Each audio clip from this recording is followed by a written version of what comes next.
Legionáři! Naši bratři na Donbasu umírají. Je naší svatou povinností pomoci jim v boji proti ukrajinským fašistům. Ovšem nejlépe jim pomůžeme připraveni. A to zatím nejste.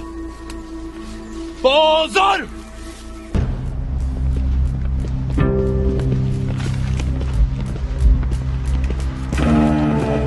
Tohle je můj zástupce, kapitán Žídek.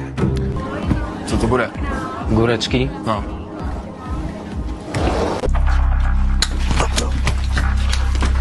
Odhoďte tu zbraň!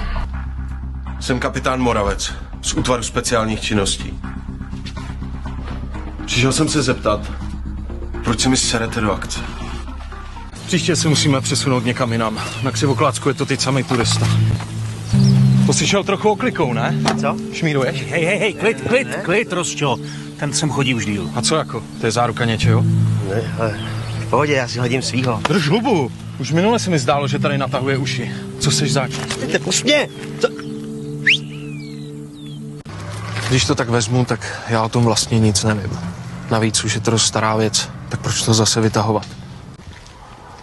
Prostě ta věc z toho baru, jak tam kdysi moje žena pracovala. To je blbost. Když nemáte tyhle klíče u sebe, tak to auto nenastartujete. Prostě to nejde. To auto je neukradnutelný. Pokud mám všechny správné informace, tak žádné odposlechy realizovány nebyly. Koho bychom tak asi odposlouchávali? Jsem vůbec reálná postava.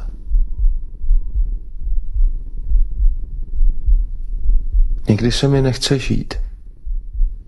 Chce se mi unikat.